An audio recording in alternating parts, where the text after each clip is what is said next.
त्वं गुरुरिष्टदैवतमिति त्वत्पादपङ्केरुहं प्राप्तं मां परिपालयेति सततं याचे निबद्धाञ्जलिः।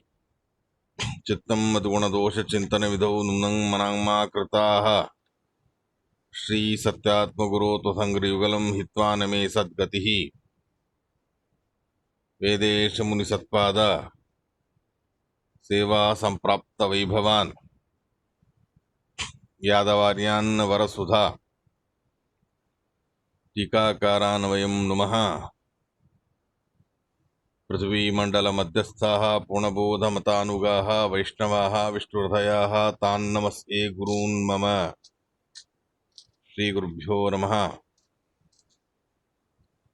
सृष्टस्थित्यप्ययः नीतिदिशितमो बन्धमोक्षाश्च यस्मात् तस्य श्रीब्रह्मरुद्रप्रभृतिः सुरनरद्वीषशत्रुत्मकस्य विष्णोर्व्यस्ताः समस्ताः सकलगुणनिधिः सर्वदोषव्यपेतः पूर्णानन्दो अव्ययो यो गुरुपि परमः चिन्तयेतं महान्तम् जन्माद्यस्य हेतोऽन्वयादितरतश्चार्तेष्वभिघ्नस्वराट् तेने ब्रह्महृदाय आदिकवये मुह्यन्ति सूरयः तेजो वारिमृदां यथा विनिमयो यत्र त्रिसर्गो मृषा धाम्ना स्वेन सदा निरस्तकुहकं सत्यं परं धीमहि। धर्मप्रोज्झितकैतवोऽत्र परमो निर्मत्सराणां सतां निवेद्यं वास्तवमत्र वस्तुशिवदं तापत्रयोन्मूलनं श्रीमद्भागवते महामुनिकृते किंबा परैरीश्वरः सद्धोरुद्धवरुध्यते अत्लकृतिभिः शुश्रूषुभिस्तत्क्षणात् निगमकल्पतरोर्गलितं फलं शुकमुखादमृतद्रवसंयुतं पिबत भागवतं रसमालयं मुहुरहो रसिकाः भुवि भावुकाः नैमिषे निमिषक्षेत्रे ऋषयः संहकादयः सत्रं स्वर्गाय लोकाय सहस्रसममासत् यं प्रव्रजन्तमनुपेतमपेतकृत्यं द्वैपायनो विरहकातर आजुहाव पुत्रेति तन्मयतया तरवोऽपि नेदुः तं सर्वभूतहृदयं मुनिमानतोऽस्मि। स्वस्सुसताम् अखिलसन्मङ्गलानि भवन्तु श्लोकैकपठनश्रवणमात्रेण वक्तुश्च श्रोतॄणां निखिलकलिकृतकल्मषापनोदनपटुतरे धर्माद्यखिल पुरुषार्थ साधनीभूते श्रीमन्महाभागवते द्वितीयस्कन्धे अद्य किञ्चित् पूर्वकथा प्रमेयानुवादः। श्रीगुरुभ्यो नमः। हरिः ओम् हरिः ओम् हरिः ओम्।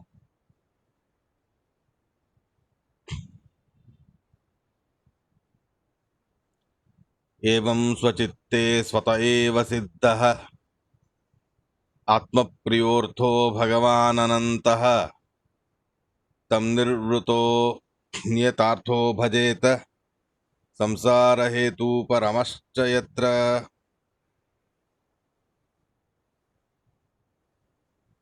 एवं स्वचित्ते स्वत एव सिद्धः आत्मप्रियोऽर्थो भगवाननन्तः तं निर्वृतो नियतार्थो भजेत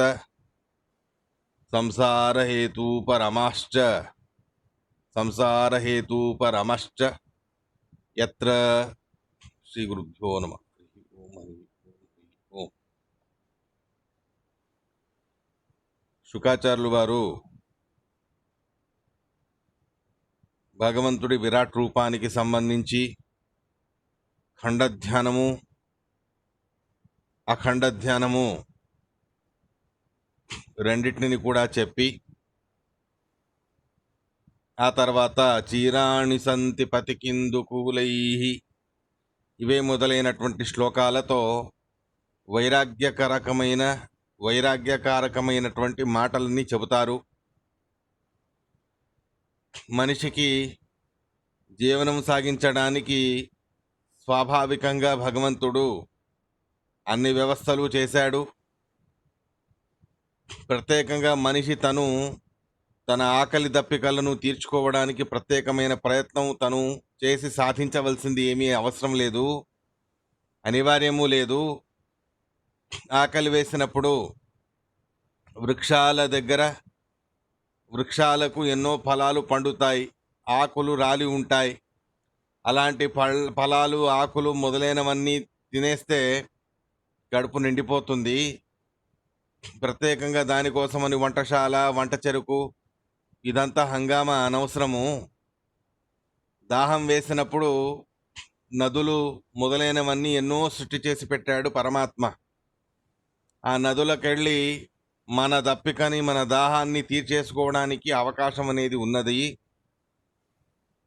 వస్త్రాలు మొదలైనవన్నీ వేసుకోవాలి అంటే దానికి చీరాణి సంతి పథి. పూర్వకాలంలో గుమ్మానికి తమకు అవసరం లేదు అని అనుకున్న పాత వస్త్రాలన్నింటినీ కూడా, జీర్ణమైన పాత వస్త్రాలన్నింటినీ కూడా గుమ్మానికి కట్టేసి పెట్టేవారట. అలా గుమ్మానికి తగిలించిన ఏదో ఒక వస్త్రాన్ని వేసుకొని జీవనాన్ని సాగించవచ్చు.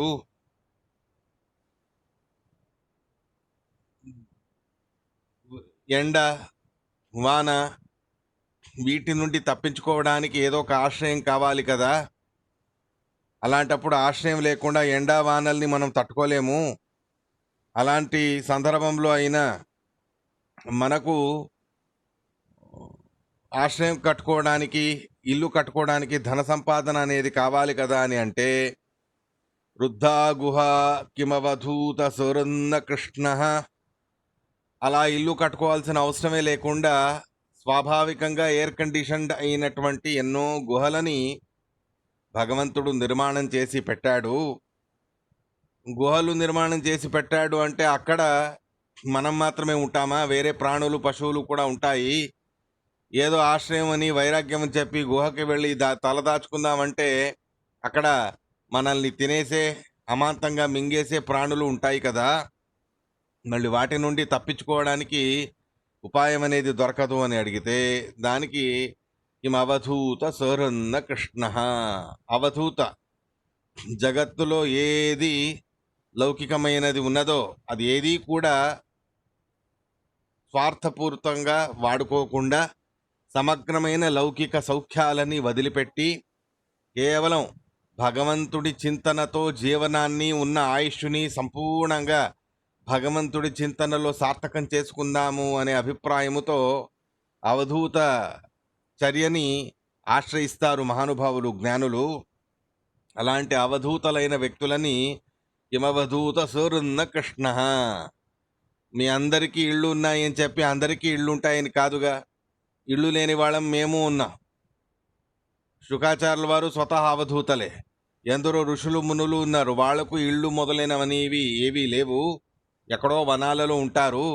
అలాంటి ఆ వనాలలో ఉన్నప్పుడు, మృగాలతో పాటే ఉన్నప్పుడు ఆ మృగాల బారిన పడకుండా వాటి నుండి రక్షించేటటువంటి బాధ్యత స్వతహా భగవంతుడే తీసుకుంటాడు. తన కోసమని ఇన్ని త్యజించారు, అంత మాత్రానికేనే సంతోషించి మనకు నాలుగు వైపులాను కూడా ఉంటూ భగవంతుడు మనల్ని కంటికి రెప్పలా కాపాడుకుంటాడు. అగ్రతో నారసింహచ్చ పృష్ఠతో గోపీనందన ఉభయో పార్శ్వయో ఆస్థాం సశరౌ రామలక్ష్మణం సహాయాతి పురోయాతి పురఃప్రేరయతే హరి అనే మాటని అచు దిట్టంగా ఆచరణలో పెట్టి చెబుతారు శుకాచార్యులు వారు.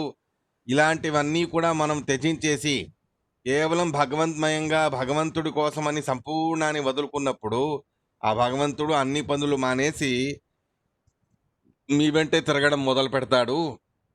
కాబట్టి జీవనం సాగించడానికి మీరు ప్రత్యేకంగా మీ పద్ధతులు, మీ మార్గాలు మీరు ఎంచుకున్నారే తప్ప ఆ మార్గాలు ఉంటేనే జీవనం సాగిస్తారు అనే అవసరం లేదు. ఏ పశువులకి, ఏ ప్రాణులకి ఉద్యోగాలు ఉన్నాయి, ఏ మృగాలకి, ఏ పశువులకి ఇళ్ళు కట్టుకోవడాలు మొదలైనవన్నీ ఉన్నాయి, అవి జీవనం సాగిస్తూ ఉన్నాయి కదా. అలాంటప్పుడు వాటికంటే బుద్ధిమంతుడు, భగవంతుడికి ప్రీతిపాత్రుడు మనుష్యుడు, ఆ మానవుడు ఇంకా సుఖంగా జీవనాన్ని సాగించగలడు. అలా 24 గంటలు కూడా పరమాత్ముడిని చింతన చేస్తూ మన అవసరాలకి ఏవేవి కావాలో అన్నీ ప్రయత్నము చేయకుండానే పొందేటటువంటి అవకాశాన్ని కలగజేసి ఇచ్చాడు పరమాత్మ. మనవేవో వేరే వేరే వాంఛలని, కోరికల్ని, హంగామా మొదలైనవన్నీ కూడా మనస్సులో పెట్టుకొని ఏవేవో పొందాలి, సాధించాలి అని మన మార్గాలు మనం సొంతంగా ఎంచుకుంటామే తప్ప మొత్తానికి జీవనం సాగించడానికి ఏ రకంగా అవసరం అనేది తీర్చుకోవాలో అటువంటి అన్ని రకాల అవసరాలు కూడా సృష్టి చేసే పెట్టాడు. పక్షులు, మృగాలు మొదలైనవి ఎన్ని లేవు వనాలలో. వాటితో పాటు మనము కూడా ఉంటే ఆ వనానికి భారము కూడా అవ్వదు. సమయం అనేది మిగుల్చుకోవడానికి వీలవుతుంది.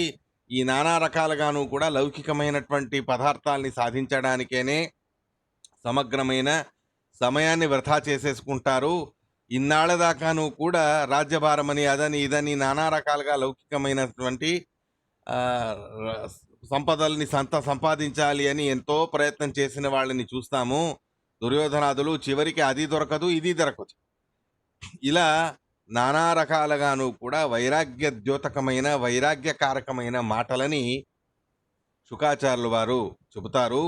అలా మనకు హంగు హంగామా ఇత్యాదులు ఏవీ లేకుండా సుఖంగా జీవనం సాగించడానికి అవసరానికి ఎంత కావాలో అంతటి ఆవశ్యకతలను అవసరాలు తీర్చుకోవడానికి అటువంటి సాధనాలని భగవంతుడు నిర్మాణం చేసే పెట్టాడు.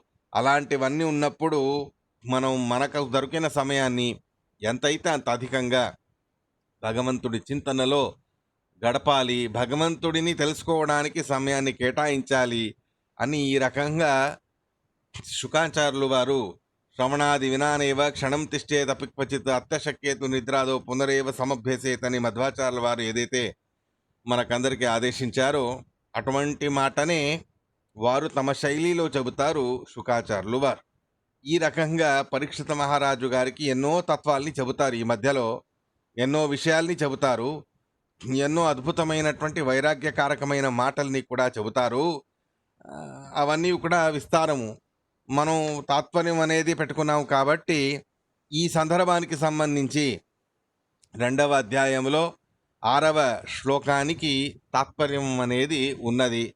అక్కడి నుంచి మనం ఇవాల్టి పాఠాన్ని మొదలు పెట్టుకుందాం. ఏవం స్వచిత్తే స్వత ఏవ సిద్ధ ఆత్మప్రియోర్థో భగవాననంతః తం నివృతో నేతార్థో భజేత సంసారహేతూ పరమశ్చయత్ర. ఇలాంటి వైరాగ్యకరమైన మాటలన్నీ చెప్పేసి ఆ భగవంతుణ్ణి భజించడం చాలా సులభమయ్యా పరీక్షిత మహారాజా, ఎంత శ్రమ పడాల్సిన అవసరం లేదు. సులభనో హరి తన్నవరను అరగళిగే బిట్టగలారను అని జగన్నాథదాసుల వారు చెప్పిన ప్రకారంగా చాలా సులభ సాధ్యుడై ఉన్నాడు ఆ భగవంతుడు. ఎక్కడో వెతకాల్సిన అవసరం లేదు ఆ పరమాత్ముణ్ణి. ఏవం స్వచిత్తే స్వత ఏవ సిద్ధ, మన మనస్సులోనే ఎల్లవేళలాను కూడా స్థిరంగా ఉండేవాడు ఆ పరమాత్ముడు. మనల్ని విడిచిపెట్టి ఒక క్షణము కూడా అటు ఇటు వెళ్ళేటటువంటి వాడు కాదు. అలాంటి భగవంతుడు ఎక్కడో వెళ్ళి వెతుక్కొని ఎక్కడో వెళ్ళి ఆయన ఉపాసన చేయాల్సిన అవసరము లేదు. స్వచిత్తే స్వత ఏవ సిద్ధ, మన మనస్సులోనే ఆ భగవంతుడు సిద్ధమై ఉన్నాడు. మనస్సులోనే మనకు అతి దగ్గరలోనే ఆ భగవంతుడు ఉన్నాడు. అలాంటి ఆ భగవంతుడు కేవలం ఏదో ఉన్నాడు అని మాట వరుసకి ఉండడం అని కాదు. ఆత్మప్రియార్థో భగవాన్ అనంత. ఎందుకని ఉన్నాడు అని అడిగితే ఆత్మప్రియార్థ అని కారణం చెబుతారు. ఎందుకు భగవంతుడు వెతుక్కొని మరి మన మనస్సులోనే ఉన్నాడు ఆయన అని అడిగితే, ఆ సర్వత్ర వ్యాప్తుడైన ఆ పరమాత్మ సర్వత్ర వ్యాప్తమై ఉన్నాడు, మన మనసులోనూ ఉన్నాడు. ఉండడానికి కారణం ఏమిటి అంటే ఆత్మప్రియో అర్థో భగవాననంత, భక్తుణ్ణి స్వకీయతయ ఆదత్తే, తనకు తన భక్తుణ్ణి తనవాడు అని స్వీకరిస్తాడు ఆ పరమాత్మ. అలాంటి ఆ పరమాత్మ ఆత్మ అనే పేరుతో పిలువబడతాడు. ఆ భక్తం స్వకీయతయ ఆదత్తే ఇది ఆత్మ. భక్తుడిని తనవాడుగా పరమాత్ముడు భావించి తనవాడుగా స్వీకరిస్తాడు. మనమే పరమాత్ముడిని పరాయివాడిగా చూసుకుంటాము. కాబట్టి మనకు సిద్ధి అనేది లభించదు, సాక్షాత్కారము లభించదు. మనం ఎంత పరమాత్ముడిని పరాయివాడు అని భావించినా ఆ భగవంతుడు మాత్రం మనకు ఎల్లవేళలాను కూడా తనవాడు అని మన విషయంలో తను ఆలోచిస్తూ ఉంటాడు. ఆత్మప్రియో అర్థో భగవాననంతః. అలాంటి మన మనస్సులోనే ఉండే ఆ దేవాది దేవుడు అన్నిటికంటేను కూడా అత్యంత ప్రియుడైన వాడై ఉన్నాడు. ఆ భగవంతుడి కంటే ప్రియమైనది ఈ జగత్తులో మరొకటి లేదు. ఏ ఏ పదార్థాలు మనకు ప్రియమవ్వడానికి ఏ ఏ కారణాలనేవి ఉన్నాయో అటువంటి అన్ని కారణాలను మించి ఇంకా ఎన్నో ఎన్నో కారణాలు ఆ పరమాత్ముడిలో ఉన్నాయి. ఒక వ్యక్తిని మన ప్రియుడిగా మనం భావించాలి, మనకు కావలసిన వాడిగా మనం భావించాలి అంటే ఆ వ్యక్తిలో ఏ రకంగా గుణగణాలు మొదలైనవి ఉండాలో అటువంటి గుణగణాల కంటే మించిన అనంతానంత గుణగణాలు ఆ పరమాత్ముడిలో ఉన్నాయి. మనం ఒకరిని మనవాడిగా భావించడానికి, మనకు ప్రీతిపాత్రుడిగా భావించడానికి మనం కొన్ని కారణాలు చెబుతాం. కానీ శుకాచార్యుల వారు అంటారు, భగవాన్ అనంతమైన కారణాలున్నాయి ఆ భగవంతుడు మనకు ప్రియుడవ్వడానికి. మీరు సామాన్యంగా మనకు ఒక వ్యక్తి ప్రియుడవ్వడానికి మనం కొన్ని కారణాలు ఏవైతే పెట్టుకొని ఉంటామో అటువంటి కారణాలు కొన్ని చెబుతాం. కానీ భగవంతుడు మనకు ప్రియుడవ్వడానికి అన్ని కారణాలు, వాటికి మించిన ఇంకెన్నెన్నో కారణాలు అనంతమైనవి ఉన్నాయి. అటువంటి అనంత కారణాలతో మనకు అతి ప్రీతిపాత్రుడైన వాడు ఆ భగవంతుడే తప్ప మరొకటి ఈ జగత్తులో అనేది లేదు. తం నివృతో నియతార్థో భజేత. అటువంటి ఆ భగవంతుణ్ణి నిర్వృత స్వరూపానంద అనుభవేన సముద్భూత రోమాంచ ఉక్త ప్రకాణే నియతార్థశ్చ. నిర్వృత సమాధి అవస్థలో ఆ పరమాత్ముడి గుణగణాలను విని తెలుసుకొని అనుభవించడానికి ప్రయత్నం చేసి పొలకించిపోయి ఆ పరమాత్ముణ్ణి మనం ఏకప్రకారంగా నిరంతరాయంగా నిర్విరామంగా నిత్యం దినదినం ప్రవర్ధమానంగా నియతార్థ ప్రతినిత్యము కూడా ఆ పరమాత్ముణ్ణి మనం పూజించాలి, భజించాలి. ఆ రకంగా పరమాత్ముడిని మనం ఎప్పుడైతే పులకించిపోయి భక్తిలో పారవశ్యములో పులకించిపోయి ఆ పరమాత్ముని మనం భజిస్తామో ఆ రకమైనటువంటి భక్తి యొక్క పరిపక్వత దశ అదే సంసారహేతు పరమశ్చ యత్ర.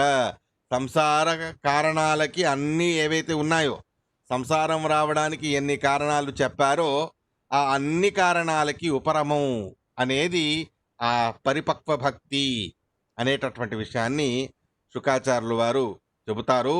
ఈ రకంగా నిర్వృత నియతార్థ భగవంతుణ్ణి మనం అతి భక్తి పారవశ్యంలో ఈ రకంగా భజిస్తే ఆ పరమాత్ముడు మన మీద అంతటి ఎనలేని అనుగ్రహాన్ని చేస్తారు. ఈ శ్లోకాన్ని చక్కగా కన్నడ భాషలో జగన్నాథదాసుల వారు ఈ రకంగా చెప్పినది మనకు తెలిసినదే. సొలభనోహరి తన్నవరను అరగలిగే బిట్టగలారను కుళితుపాడులు నిలువ నింతరే నలివ నలిదరే నా నెమగే ఒలివ. మనం పడుకొని ఉంటూ పరమాత్ముని భజన చేస్తే, స్తోత్రం చేస్తే, చింతన చేస్తే, భక్తి చేస్తే అటువంటి భక్తిని చూసి కూర్చొని ఆనందంగా స్వీకరిస్తాడు. మనం కూర్చొని భగవంతుని భజన చేస్తే ఆయన నించొని మనం భజించేదాన్ని ఆనందంగా స్వీకరిస్తాడు. మనం ఆనందమగ్నులై నించొని ఆ పరమాత్ముని భజించడం మొదలు పెడితే ఆయన నాట్యం చేస్తూ చేస్తూ మన ఆనందాన్ని, మన భక్తిని స్వీకరిస్తాడు. మనం భక్తి పారవశ్యంలో నాట్యం చేస్తూ ఒళ్ళు మరిచిపోయి పులకించిపోయి ఈ రకంగా మైమరిచిపోయి మనం పరమాత్ముడి భక్తిలో నాట్యం చేయడం మొదలు పెడితే లోకాన్ని మొత్తం మర్చిపోయి ఏ ఆలోచన మనస్సులో రానివ్వకుండా భగవన్మయంగా నేను భగవంతుడు ఇవి రెండే, ఇద్దరమే ఉన్నాము ఈ జగత్తులో, ఇంకెవరూ లేరు అనేటటువంటి ఒక భక్తి పారవశ్యం అనేది ఎప్పుడైతే మనకు కలుగుతుందో అప్పుడు లోకాన్ని మర్చిపోయి, లోక బాహ్యాహ అని అంటారు, లోకాన్ని మర్చిపోయి లోకంతో సంబంధం లేకుండా నేను పరమాత్మ ఇద్దరమే, ఇంకేం లేదు లోకంలో అనేటటువంటి భావనలో మనం భక్తిలో మునిగి తేలేటటువంటి సందర్భం వచ్చిందంటే అప్పుడు నా నిమగే ఒలివా, నేను మీకు అప్రోక్ష జ్ఞానాన్ని ఇచ్చి సాక్షాత్కారాన్ని ఇస్తాను అని ఆ భగవంతుడే స్వతహా సెలవిచ్చాడు అని జగన్నాథదాసుల వారు చెప్పారు. ఈ శ్లోకంలోనూ కూడా అదే విషయాన్ని మనకు తెలియజేస్తూ ఉన్నారు. ఇటువంటి శ్లోకానికి సంబంధించి ఆచార్యుల వారు తాత్పర్యాన్ని కూడా ఇచ్చారు. ఏంటది అంటే ఏతం ఇతస్తం ప్రేత్య అభిసంభవిత అస్మి ఇది నియతార్థ. ఇక్కడ నిర్వృత నియతార్థ అని రెండు శబ్దాలు ఉన్నాయి. నిర్వృత నియతార్థ అనే శబ్దాలు రెండు ఉన్నాయి. ఈ రకమైనటువంటి ఈ రెండు కారణాలు పెట్టుకొని ఆ భగవంతుణ్ణి భజించండి అని అంటారు శుకాచార్యులు వారు. మొత్తానికి భగవంతుణ్ణి భజించడానికి చాలా ముఖ్యమైనటువంటి కారణాలు ఇవి రెండు అనేది చెబుతారు. ఈ రెండు కారణాలు ఏమిటా అన్నదాన్ని వివరించడానికి ఆచార్యుల వారు తాత్పర్యాన్ని రాశారు. ఏతం ఇతస్థం ప్రేత్యాభి సంభవిత అస్మి. నిర్వృత అనేది సులభంగానే మనకు అర్థమైపోతుంది. నిర్వృత అనేటటువంటి శబ్దానికి మనకు యాదవారుల వారు ఆనంద వ్యాఖ్యానంలో చెబుతారు. నిర్వృత అంటే స్వరూపానంద అనుభవ. భగవంతుడి భజనలో స్వరూపానందానుభవం అనేది కలిగి ఒళ్ళు పులకించిపోయి ఆ రోమాంచనముతో పరమాత్ముడిని మనం భజన అనేది చేస్తాం. నిర్వృత అంటే చెప్పాగా లోకభాష్య, లోకాన్ని మర్చిపోయి నేను భగవంతుడు ఇద్దరమే ఉన్నాం ఈ లోకంలో, ఇంకెవరూ లేరు, నాకు ఆయనకి మాత్రమే ప్రస్తుతం ఈ లోకం ఉన్నది అనే రకమైనటువంటి తన్మయత్వాన్ని పొందడాన్ని నిర్వృత అని అంటారు.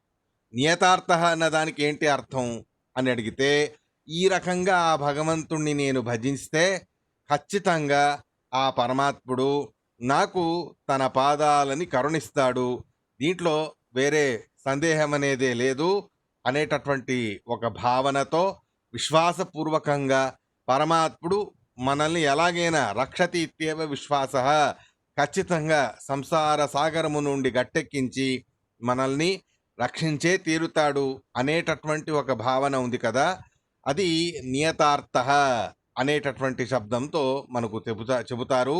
నియతార్థ అంటే నిశ్చిత ప్రయోజనం. ఈ రకంగా తన్మయత్వములో భగవంతుణ్ణి భజిస్తే మనకు కలిగే లాభం ఖచ్చితంగా ఆ భగవంతుడి మహా అనుగ్రహ ప్రాప్తి అనేది కలుగుతుంది అనేటటువంటి భావన.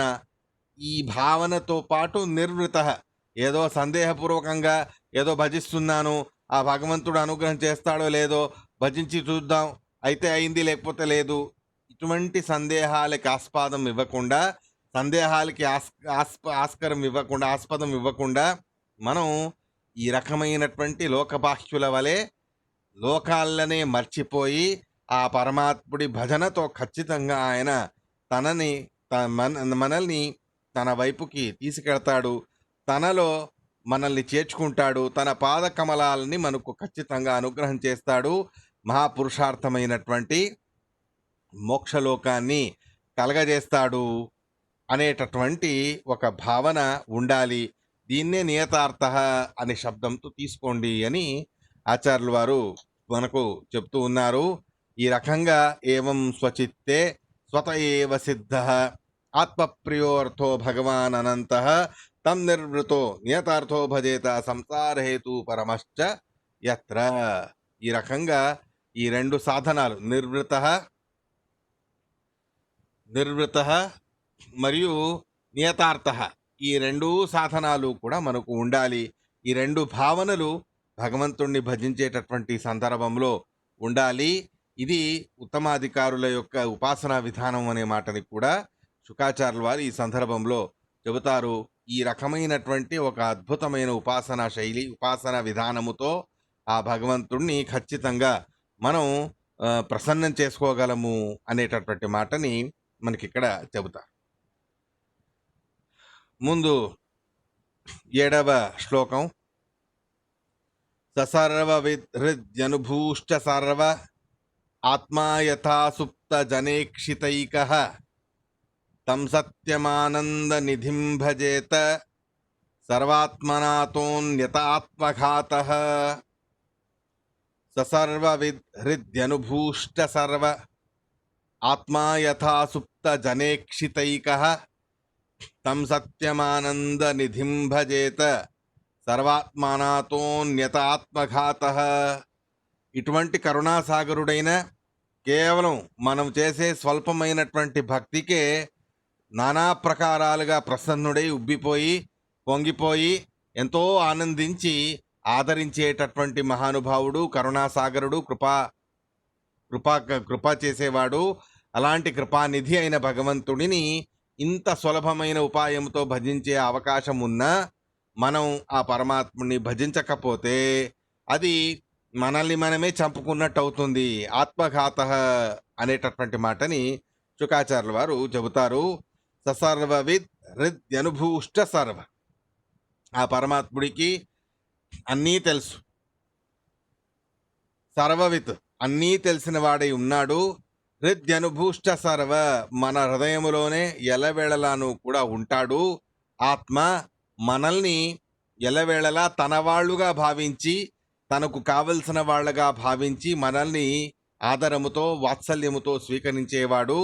ఈ రకంగా ఆ పరమాత్ముడు ఇంతటి కరుణాసాగరుడై ఉన్నప్పుడు సుప్త జనేక్షితైక, ఎలా అయితే ఎవరైనా పడుకొని ఉంటే వారిని కాపాడేటటువంటి వాళ్ళు వాళ్ళ నిద్రకి భంగం లేకుండా జాగ్రత్తగా వాళ్ళని కాపాడుకుంటూ ఉంటారో ఆ రకంగా మనల్ని కాపాడేవాడైన వాడు ఆ పరమాత్ముడు.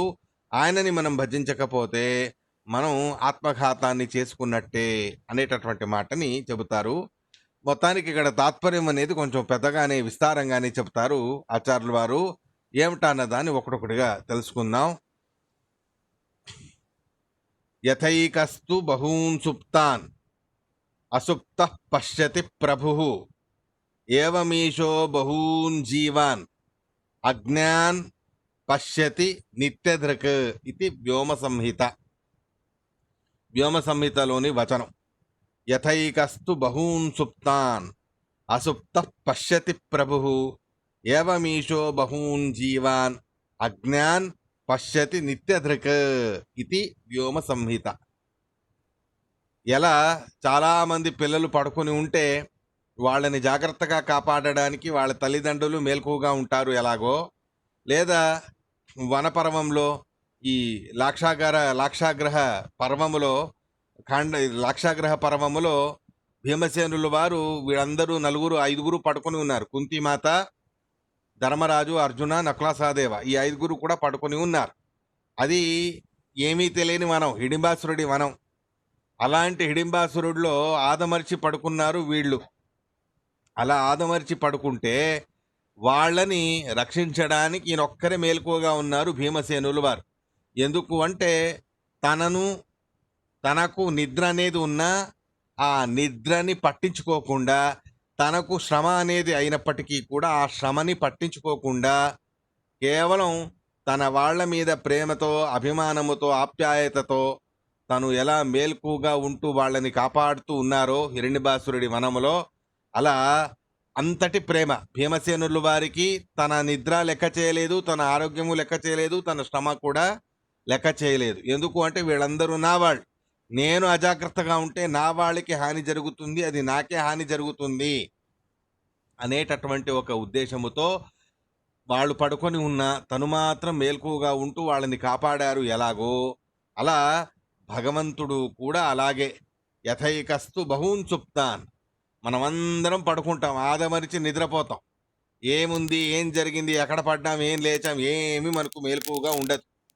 అలాంటి గాఢ నిద్రలో మనం ఉన్నా మనకు ఎటువంటి హాని జరగకుండా ఆ పరమాత్ముడు తను మేల్కుగా ఉంటూ, తను నిద్రపోకుండా, అసుప్త తను నిద్రపోకుండా, పశ్యతి మన బాగోగుల్ని చూస్తాడు. మనకు హితకరంగా నానా రకాలుగాను కూడా పనులు చేస్తూ ఉంటాడు. ఈ రకంగా ఒక వ్యక్తి తన వాళ్ళని కాపాడడానికి ఎలా 24 గంటలు పాటుపడతాడో అలా భగవంతుడు కూడా తన వాళ్ళైన భక్తులని మాత్రమే కాదు, మొత్తానికి అజ్ఞానం, ఎవరికి భగవంతుడి గురించి ఏమీ తెలియదు, ఉదాసీనులైన వాళ్ళు ఉన్నారు, ద్వేషించే వాళ్ళు కూడా ఉన్నారు, భక్తులు ఉన్నారు. ఇలా ఉన్నా ఆ ద్వేషించే వాళ్ళని, ఉదాసీనులైన వాళ్ళకి వాళ్ళ భావనకి తగ్గట్టు వాళ్ళకి ఆ ప్రతిఫలాన్ని ఇస్తాడు. కానీ అందరికీ నిద్ర అనేది కలుగుతుంది, అందరూ పడుకొని ఉంటారు. అలా అందరూ పడుకొని ఉన్నా వీడేదో నన్ను తిట్టాడు, వీడికి మంచి చేయకూడదు, వీడు నా గురించి పట్టించుకోలేదు, వీడికి హాని చెయ్యాలి, ఇలాంటివేవి ఆలోచించకుండా వాడు తిట్టిన ఉదాసీనుడిగా ఉన్నా వాళ్ళని కూడా ఈ రకంగానే తను మేలుకుగా ఉంటూ వాళ్ళని కాపాడుతాడు. భక్తులనైతే ఇంకా అతి ఆప్యాయంగా, ఇంకా అతి ప్రేమతో కాపాడుతాడు ఆ భగవంతుడు. ఈ రకంగా నిత్యద్రక్ సమగ్రమైన అనంతానంత జీవరాశులు అందరూ భగవంతుడి పిల్లలే. ఎలా తల్లిదండ్రులు జననీ జనకులు తమ పిల్లలని కంటి రెప్పలా కాపాడుకుంటారో, అలా అనంతానంత తామసిక సాత్విక రాజసిక సకల జీవరాశుల్ని కూడా ఈ రకంగా కంటికి రెప్పగా కాపాడుతూ ఉంటాడు ఆ భగవంతుడు. ఇది వ్యోమ సంహిత. ఆ విషయాన్ని శ్రీమద్ భాగవతంలోనూ కూడా చెప్పారు. ఇలాంటి ఆ పరమాత్ముడు మన కోసం పాటుపడుతున్నాడు. మన కోసం తను జాగ్రత్త అవస్థలు అంటే తను మేల్కుగా ఉంటూ మనల్ని కాపాడుతూ ఉన్నాడు అని తెలిసి ఎవరు ఆ పరమాత్ముడిని పట్టించుకోరో అలాంటప్పుడు పరమాత్ముడికి ఏం నష్టం జరగదు. నష్టం జరిగేది వీళ్ళకే. తల్లిదండ్రుల్ని పట్టించుకోకపోతే పాపము, లోకముల అపఖ్యాతి పిల్లలకి కలుగుతుంది. ఎలాగో ఆ తల్లిదండ్రులు వీడు పట్టించుకున్నా పట్టించుకోకపోయినా వాళ్ళు పాపం అలాగే వాళ్ళ పిల్లల మీద ప్రేమని చూపిస్తూ ఉంటారు. అలా పిల్లలు పట్టించుకుంటే వాళ్ళకి పుణ్యము పురుషార్థము. అలాంటి పిల్లలు పట్టించుకోకుండా తమ తల్లిదండ్రులని ద్వేషించడము, ఉదాసీనంగా ఉంటే ఏమవుతుంది? తల్లిదండ్రులకి ఏం జరగదు. వాళ్ళు అలా ప్రేమిస్తూనే ఉంటారు. కానీ వీడికి మాత్రం అపఖ్యాతి వస్తుంది, పాపము వస్తుంది, అన్ని అనర్థాలు కూడా కలుగుతాయి. అలాగే భగవంతుడు కూడా మనకు తల్లిదండ్రి వలె తను మేలుకుగా ఉంటూ మనల్ని కాపాడుతూ ఉంటాడు. అలాంటి ఆ భగవంతుడి గురించి మనం భక్తి చేయకపోయినా, ఆ పరమాత్ముడు చేసే ఉపకారాన్ని చింతన చేయకపోయినా మనల్ని మనమే చంపుకు తిన్నట్టు అవుతుంది. అంతటి భయంకరమైన పాపం మనకు కలుగుతుంది అని శుకాచార్యుల వారి యొక్క అభిప్రాయము. ఆ విషయాన్నే మనకిక్కడ చెబుతూ ఉన్నారు ఆచార్యుల వారు కూడా. స్వప్నేన శారీరం అభిప్రహత్య అసుప్త సుప్తాన్ అభిచాకశీతి. వేదమంత్రంలోనూ కూడా ఈ మాటనే చెప్పారు. వేదమంత్రం ఏది అంటే ఇదే. స్వప్నేన శారీరం అభిప్రహత్య అసుప్త సుప్తాన్ అభిచాకశీతి. స్వప్నేన శారీరం అభిప్రహత్య, స్వప్నాదులు కలగజేయకుండా, శారీరకమైనటువంటి శ్రమ కూడా లేకుండా, శారీరకమైన శ్రమని పరిహారం చేస్తూ, చక్కగా గాఢ నిద్రని కలగజేస్తూ, అసుప్త పడుకొని ఉండకుండా అంటే మేల్కుగా ఉంటూ, సుప్తాన్ పడుకొని ఉన్న జీవరాశులందరినీ కంటికి రెప్పలా కాపాడుకుంటాడు ఆ పరమాత్మ అనే మాట వేదాలలోనూ కూడా చెప్పారు. అది ఇక్కడ కూడా మనకు భాగవతంలోనూ కూడా చెప్పారు. తం సత్యం ఆనంద నిధిం. అలా అని చెప్పి ఆ పరమాత్ముడికి ఏదో శ్రమ అలసట ఉందా? లేదు. మన తల్లిదండ్రులకి మన మీద ప్రేమాభిమానాలతో మేల్కుగా ఉండడంతో శ్రమ అలసట అనేది ఉంటుంది. కానీ భగవంతుడికి ప్రేమాభిమానాలు ఉన్నాయి, కానీ శ్రమ అలసట అనేది లేదు. తం సత్యం, నిర్దుష్టమైన, ఉపమారహితమైన, నిరుపమమైన ఆనంద నిధి ఆ భగవంతుడు. అలాంటి ఆనంద నిధి అయిన ఆ పరమాత్ముడిని సర్వాత్మన, సమగ్రమైనటువంటి సకల ఇంద్రియాలతోనూ కూడా, సమగ్రమైనటువంటి మనస్సు యొక్క భావనలతో ఆ భగవంతుణ్ణి మనం భజించాలి. భజించకపోతే అన్యత ఆత్మఘాత, వాడు ఆత్మఘాతం చేసుకున్నట్టే. రెండు రకాలుగా భగవంతుణ్ణి చంపినట్టు, లేదా మనల్ని మనమే చంపుకు తిన్నట్టు అని రెండు రకాలుగాను కూడా అర్థం చేసుకోవచ్చు. యథేష్ట భవనాద్ విష్ణురనుభూ పరికీర్తిత ఉదది కర్మణామీశ సర్వ పూర్ణగుణో యత సత్య కేవల సారత్వాన్ నియమో నియతేరజ ఇది బృహత్ సంహితాయాం. ఇక్కడ కొన్ని శబ్దాలకి భగవత్పరంగా అర్థాలు చెప్పడానికి బృహత్ సంహిత వచనాన్ని ఆచార్యుల వారు చెప్తూ ఉన్నారు. పరమాత్ముణ్ణి యథేష్ట భవనాద్ విష్ణుర్ అనుభూహు అది అంటారు. ఈ అనుభూహు అనేటటువంటి శబ్దం మనకి ఇక్కడ శ్లోకంలో ఉన్నది. పైన ససర్వవిత్ హృద్యనుభూష్ట, హృది అనుభూష్ట అనేటటువంటి మాట. అనుభూ అని ఎందుకంటారు పరమాత్ముణ్ణి అని అడిగితే, యథేష్ట భవనాత్ విష్ణు అనుభూహు, ఎలా కావాలంటే అలా ఉంటాడు. ఆయనకి ఇలాగే ఉండాలి అలాగే ఉండాలని ఏం లేదు. ఎలా కావాలంటే అలా ఉంటాడు ఆ పరమాత్ముడు. కాబట్టే అనుభూహు అని అంటారు ఆ పరమాత్ముణ్ణి. ఇలా కొంతమందివి చిన్న ఇళ్ళు ఉంటాయి, కొంతమందివి పెద్ద ఇళ్ళు ఉంటాయి. అన్నింటిలోనూ దేవుడి పెట్టె ఉంటుందిగా. ఆ ఇంటికి తగ్గట్టే అలాగే ఉంటాడు భగవంతుడు. మన మనస్సులోనూ కూడా ఆ రకంగా ఎలా కావాలంటే అలా ఉంటాడు పరమాత్ముడు. అందుకని ఆయనని అనుభూహు అని అంటారు.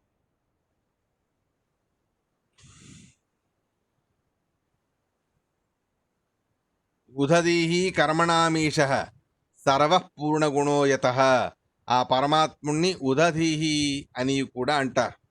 ఉదధీహి అని ఎందుకంటారు పరమాత్ముణ్ణి అంటే, ఉత్ నీళ్లు అంటే కర్మలు అని రూఢి ఉన్నది వేదాలలో. ఉదధి అంటే నీళ్లు అని, కర్మలు అని కూడా అర్థం. ఉదధీహి అంటే కర్మలకు ధీ, స్వామి అయి ఉన్నవాడు ఆ పరమాత్ముడు. సత్యం ఆనంద నిధిం. పాఠం వేరుగాను కూడా కొన్ని పుస్తకాలు ఉన్నది. సత్యం ఆనంద ఉదధిం అనేటటువంటి మాట కూడా ఉన్నది. ఆనంద ఉదధిం అనే మాటను తీసుకుంటే ఆనంద సముద్రం అని ఒకటి, లేదా ఆనందపూర్ణమైన ఉదధి అయినవాడు పరమాత్మ. ఉదధి అంటే ఏంటి? కర్మణాం ఈశః, కర్మలకు స్వామి. మనం చేసేటటువంటి కర్మలకి ఆ భగవంతుడు స్వామి అయి ఉన్నాడు, నియామకుడై ఉన్నాడు. కాబట్టే ఆ భగవంతుడిని ఉదధీహి అని అంటారు. సర్వః అని కూడా అంటారు ఆ పరమాత్ముణ్ణి. సర్వః అని ఎందుకు అంటారండి అని అడిగితే, పూర్ణగుణుడై ఉన్నాడు పరమాత్మ. ఏ కారణాన పూర్ణగుణుడై ఉన్నాడు కాబట్టే సర్వగుణ అని భగవంతుడికి పేరు. సత్య అనే మాటకి కేవల సారత్వాన్ నియమో నియతే రజ. కేవల సారభూతమై ఉంటాడు పరమాత్మ. ఆయనలో ఏ రకంగానూ కూడా సారములు అనేది లేకుండా లేదు. సర్వము సారభూతమై ఉంటుంది ఆ పరమాత్ముడిలో. అంతటి సారభూతమై ఉన్నవాడు, అంతటి శుద్ధమై ఉన్నవాడు ఆ పరమాత్ముడు. కాబట్టే కేవల సారత్వాన్ నియమో నియతే రజ సత్య అని అంటారు. ఇక నియతేర్ అజః, నియమో నియతే రజ, కేవల సారత్వాన్ నియమ నియతేహే అజః. ఆ పరమాత్ముడు నియమ అని కూడా పిలువబడతాడు, నియత అని కూడా పిలువబడతాడు. నియత ఏకప్రకారంగా కేవల సారభూతమై ఉంటాడు కాబట్టి ఆ పరమాత్ముని నియత అని అంటారు. నియమ అని కూడా అంటారు. ఎందుకు అంటే నానా రకాలుగాను కూడా సకల నియమాలకి ఉద్దేశమై ఉన్నవాడు ఆ భగవంతుడే అనేటటువంటి విషయాన్ని కూడా మనం ఇక్కడ తెలుసుకోవచ్చు. యాదవార్లు వారు తమ వ్యాఖ్యానంలో కొన్ని శబ్దాలకి ఈ రకంగాను కూడా అర్థం అనేది చెప్పారు.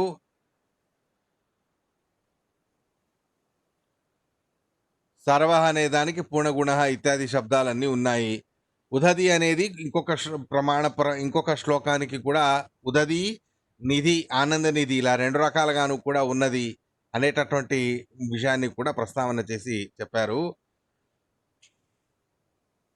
ఇలాంటి ఆ పరమాత్ముణ్ణి